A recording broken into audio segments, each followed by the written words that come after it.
Yeah, I can't answer that definitively just because there's no data that has kind of quantified and measured this effect. If a person, if they're taking a ketone ester, then usually one shot, and I think that's going to be around, maybe it's around 50 milliliters. That's generally going to increase their ketones, probably 50 to 100 milliliters. So like a little shot glass size, 50 mils of a ketone ester will get the person to a very strong state of ketosis, about 2 or 3 millimolar, which would normally take about 36 hours or so of fasting to get to that point.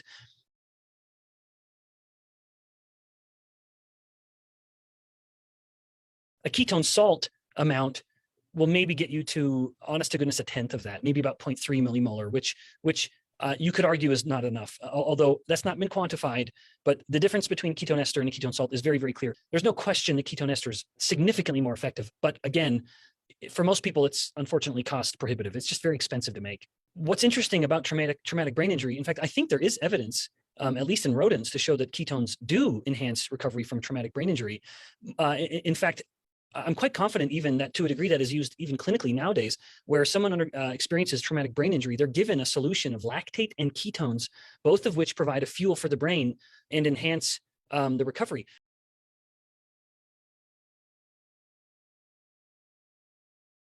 Part of what has happened is that there's a damage to an enzyme that mediates glucose burning.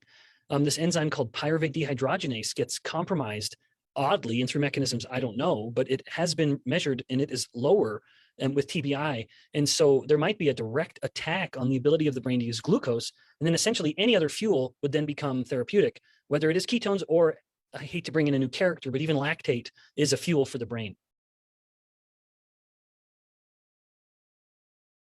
That's the kind of dreaded molecule that's been very erroneously vilified, where people will say, oh, I have muscle soreness. That's all this lactic acid. Humans don't ever have lactic acid. It's just a molecule called lactate, which isn't contributing to acidity whatsoever.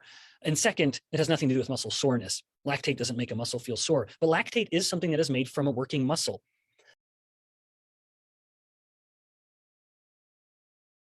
And then the liver can take in that lactate and turn it back into glucose through this incredible process of, recycling biochemistry and to give it back to the muscle to use the glucose. But at the same time, tissues like the brain actually can just pull in the lactate and literally burn it as a fuel, like it would ketones or glucose, albeit in much more modest amounts. So we don't call lactate a primary brain fuel. That's glucose and ketones, but it's certainly, if you will, a tertiary brain fuel.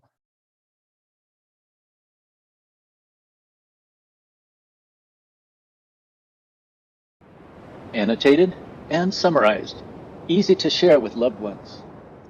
The description below the title for this video has these summary points.